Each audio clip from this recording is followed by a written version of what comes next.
Every day from then on, Miss Harris kept bragging about her fiancé. He was highly educated and well off, coming from a reputed family that lived in a luxury residential area in the city. "I'll invite you, Miss Thompson, to my wedding as your last chance to see something splendid." I had no intention of attending such an event. I didn't care about seeing her in her wedding dress, and I was sure I'd be seated with the other female employees. No matter how glamorous the venue or how delicious the food might be, I didn't want to go. As I was thinking that, Miss Harris said, "Oh, right. I'll show you a picture of his house," and started operating her smartphone. "Ah, found it. This is it." Saying that, Miss Harris brought her smartphone screen closer to me. There was a house I recognized. "It's amazing, isn't it? The luxurious and wonderful house is his family home. They must be incredibly wealthy." Miss Harris was saying, but my eyes did not leave the screen of her smartphone. "Oh my, are you surprised? If you want, I can show you pictures inside the house as well." When she slid the photo, a sight I was even more familiar with appeared. It's a luxurious house that you, Miss Thompson, probably couldn't even dream of entering. Are you envious?" Cutting off what she was saying, I hurriedly spoke. This is actually my family home. My name is Kimberly Thompson, an employee at a small to medium-sized company. I am already 34 years old, but still single. I've been working at the company, where I got a job right after graduating college, for over 12 years now. Being the oldest among the female employees, I'm in a position often referred to as the old maid. And all the other women who joined the company at the same time as me have left after getting married. In other words, I'm the only one who kept working there. It is not that I'm working there to find a husband. I just diligently work every day. I tend to keep to myself and like being alone, and I'm not very good at socializing. So, from the perspective of those around me, I'm undoubtedly a stick in the mud. But I'm serious about my work, and because I've been at the company for a long time, it seems like the other employees treat me carefully with some respect. Well, I can understand their feelings. I don't go to any social events with my coworkers, and I don't exchange contact information with anyone. I don't hang out in my private life, and I only engage in conversation when absolutely necessary. So it's no wonder they find me boring and don't bother inviting me. But because I've been at the company for a long time, and I'm good at my job, they can't complain. I'm quite a senior. I think that's the kind of awkwardness I bring. As for me, I actually find it convenient not being approached by others. I can work in peace, and I can spend my breaks freely. Plus, this job doesn't involve any entertaining or client-facing tasks. So I'm not caught up in any troublesome human relations drama. And I can spend my days off watching as much of my favorite anime as I want. I also like reading, so going to the bookstore and impulse buying books based on their covers is enjoyable. At first glance, some people might feel that my life is lonesome and empty, but I thought this quiet yet peaceful life made me feel happy. However, everything started to change when a young woman joined the company. She was the complete opposite of me, a friendly, cheerful woman with excellent communication skills. Her name is Michelle Harris. Miss Harris was the type to actively approach others, and she seemed particularly popular among the male employees. She was cute and charming, so I figured she easily captured the hearts of the men. When I watched her, I felt like I was watching a character from a movie because she was so different from me. A bright, honest woman at the center of the group. Probably the type of woman I would have a hard time dealing with. While thinking such things, I happened to overhear a group of female employees chatting away cheerfully in the restroom. This all happened when they came into the restroom while I was in there, fixing their makeup and freely starting to gossip and complain. "You know that new girl, Harris? Don't you just find her annoying?" "I know, right? She seems just like she's trying to please men, doesn't she? Definitely gives off that vibe." "That has to be on purpose, right?" She's constantly trying to appear cute. It's so annoying. Her only appeal is that she's young, isn't it? She can't even do her job properly. Isn't it embarrassing to just chase men all the time? Such harsh words. It's only natural that a new employee can't do their job as well. Moreover, I thought to myself that maybe Harris has to rely on the male employees because you guys aren't properly teaching her how to do her job. I have a habit of occasionally observing Harris, who is so different from me in appearance and personality. I have seen her being coldly dismissed by the female employees several times. Every time, Harris looked downhearted and ended up talking to a male colleague. So I don't think she's trying to win over the men. She's just cornered into such situations. I'm sure these female employees gossip about me too, just with different content. If Harris is spoken about like this, I'm sure I get it worse. I'm probably just not seeing it because I'm the oldest among the female employees and can do my job well. Interpersonal relationships can be so exhausting. I'm glad I don't have to get involved. Thinking that, I sat on the toilet until they finished fixing their makeup and left. Then, on another day, Harris was unusually mingling and talking with the female employees. I was surprised but glad to see her fitting in with the other women and decided to take my lunch break. As I got up from my seat to go outside with my packed lunch, as usual, I passed by them, and Harris suddenly called out to me. When I turned around, she asked me a nonsensical question. "Why aren't you married, ma'am?" It's clearly a malicious question. As I was struggling to answer, I could hear the female employees behind Harris chuckling. Even the wide-eyed male employees started to laugh. Led on by them. One of the female employees said, "Hey, that's rude," but then praised Harris, saying, "You're such a funny girl, Harris." From then on, Harris started to ask me more and more disrespectful questions that left me at a loss for answers, thinking she would be praised for making fun of me. "Miss Thompson, have you ever had a boyfriend? How many years have you not had a boyfriend? How many people have you been with? Are you by any chance not interested in men?"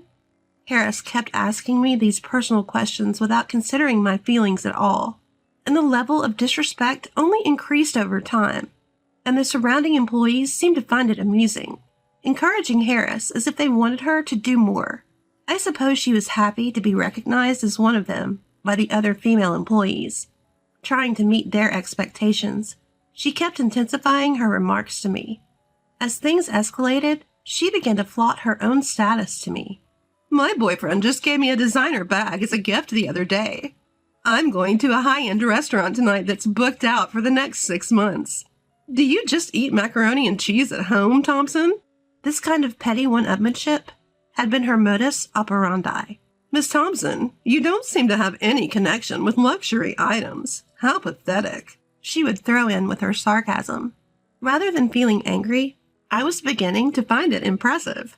As this silly back and forth went on, I found myself increasingly burdened with Miss Harris's work. Miss Harris, who was rather overbearing, had an invincible disregard for fear. The other female employees seemed unable to deal with her, and she rapidly turned into a monster. Then one day, after some time had passed, something happened. When Miss Harris came to work, she was very upbeat and started talking to me. "I got engaged." As she said this, she showed me a picture of her fiancé, even though I hadn't asked. When I responded with a polite, "That's nice," and tried to return to my work, Miss Harris continued to chatter on. "My fiancé is really rich, kind, handsome, and perfect. Are you jealous? I'm going to be happy leaving you here, Miss Thompson." With that, she brought her smartphone screen closer to me. She continually belittled me and bragged about how amazing her fiancé was and how she had hit the jackpot by getting engaged to him. "Well, I am jealous. Congratulations, truly," I said. Miss Harris, looking satisfied, said, "Okay, I'm going back to work," and returned to her desk. When it comes to this, it's almost refreshing. I sighed deeply. I need to focus on my work. Just as I was trying to switch my mindset, I heard the other female employees talking behind me. "She's really getting carried away, isn't she?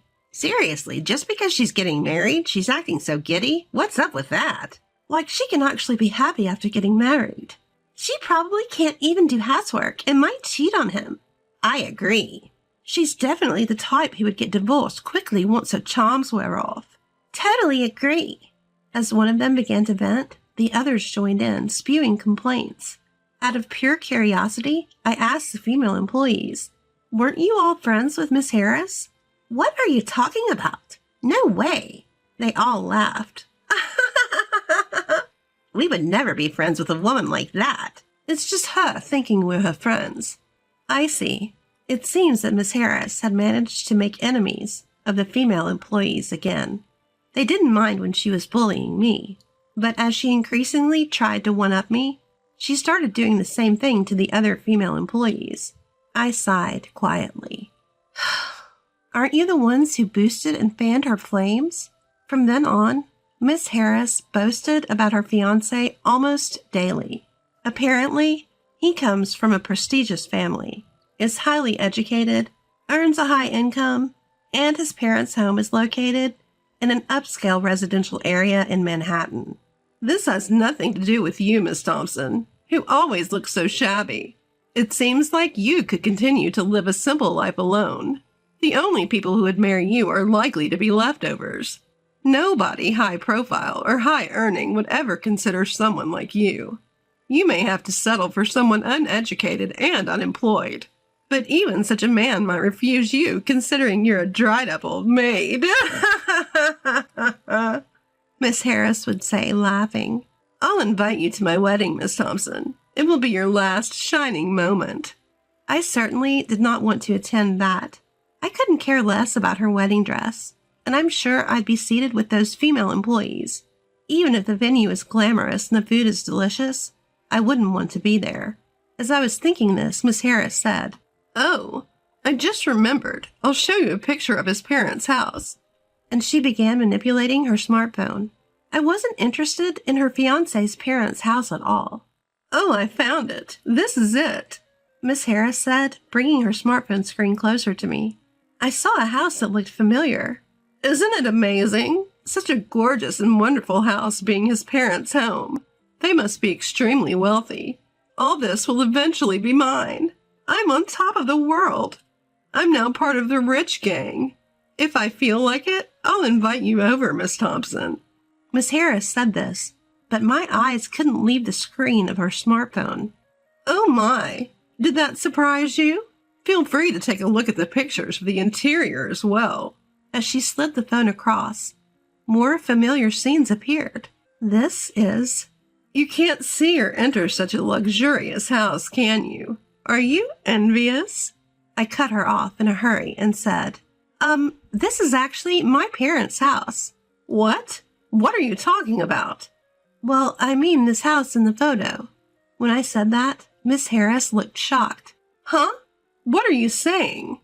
Just because you're envious, you shouldn't make such a lame claim." No matter what she says, I'm convinced this is my parents' house. Besides, I'm an only child, so it's not like I have brothers who could marry her or anyone else. The only ones living in this house are my parents, who have entered their 60s, and our beloved dog.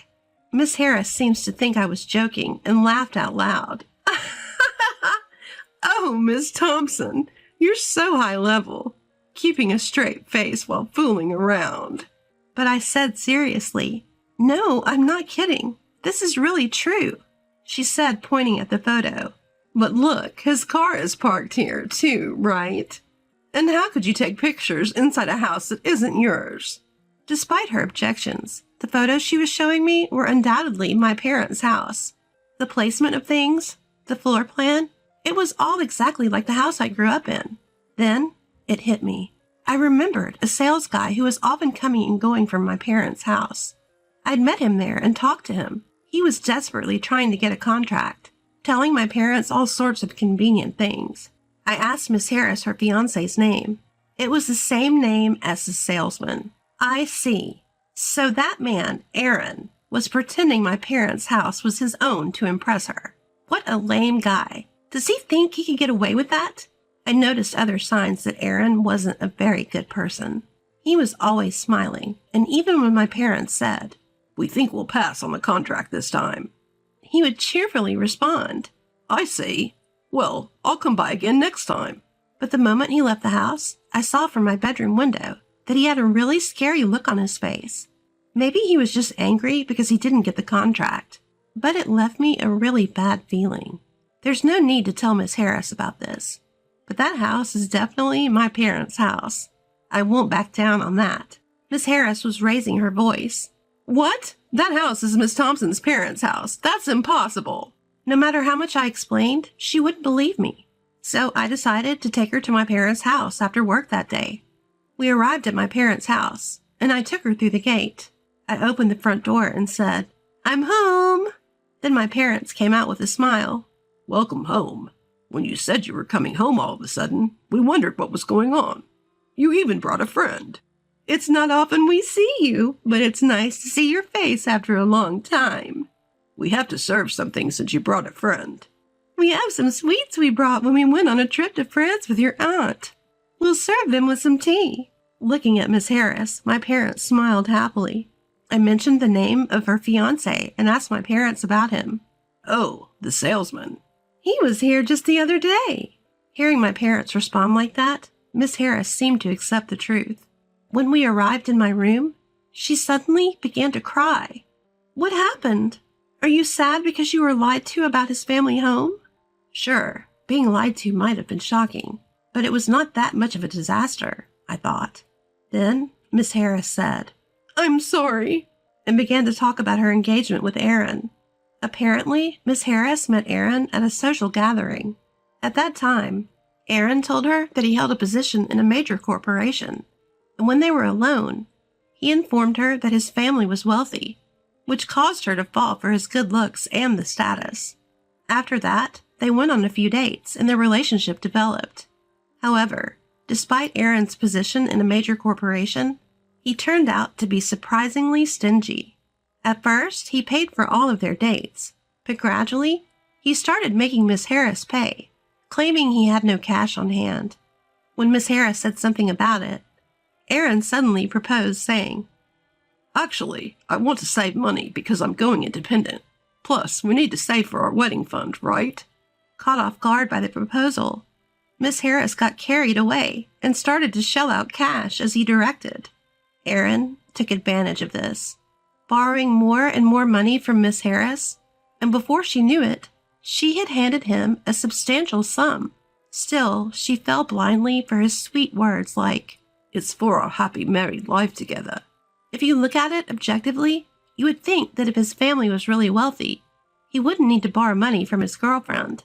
But Miss Harris, who had fallen head over heels in love, seemed to trust him completely.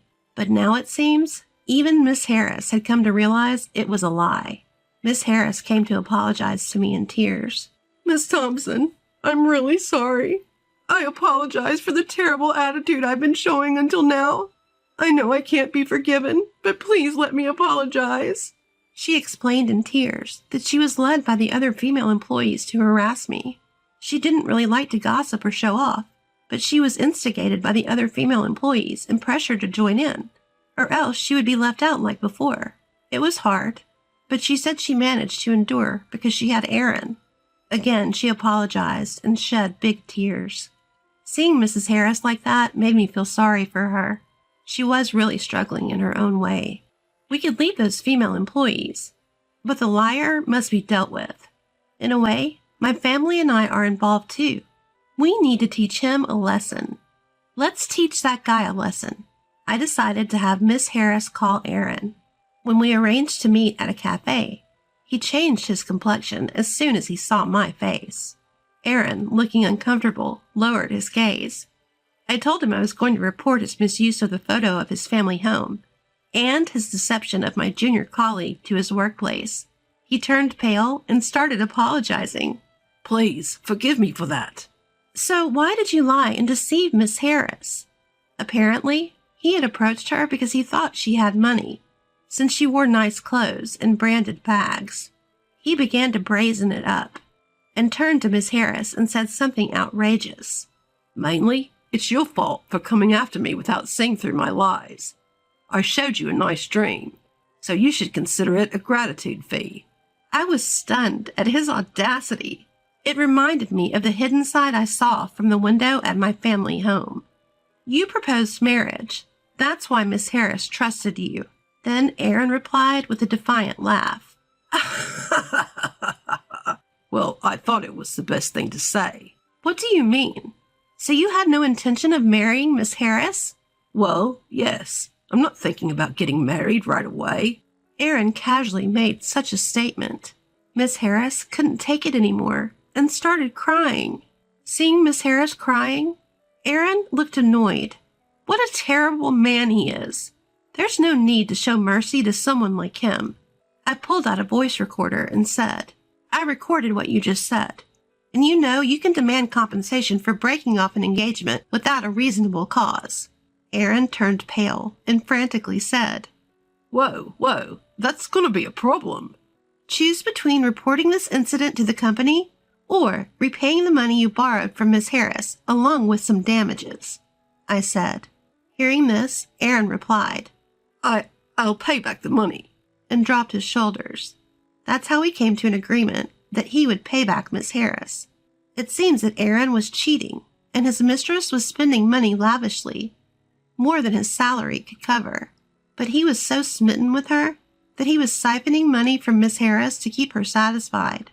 After Aaron left the cafe, Miss Harris tightly grasped my hand and repeatedly expressed her gratitude. She apologized once again for everything that had happened and promised to change her ways. Since then, Miss Harris has become quite fond of me and no longer exhibits her previous attitude.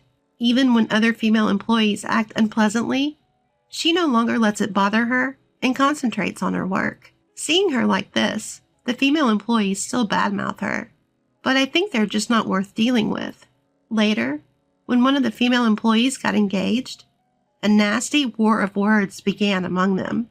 Petty jealousies and grudges started affecting their work, and a fed-up supervisor escalated the matter, resulting in each of them being transferred to different departments. Being on their own, these women weren't particularly harmful, and it seems they are now working quietly in their new departments. Our department has become peaceful and calm, and Miss Harris has been able to work more freely. Lately, Miss Harris and I have been having lunch together, sharing our hobbies. Thanks to her, I've developed an interest in fashion, and she has become a big fan of anime. I may not be friendly with everyone, but having someone like Miss Harris, whom I can trust, has made working at this company more enjoyable than ever. Money and status may be attractive, but they are only a part of life, not everything. I may be plain, but I believe that being able to live a peaceful and calm daily life is truly the greatest happiness. "I made myself lunch today. I want to be a better cook, so please have a taste," she said. "All right, let's go to a nearby park and eat," I replied.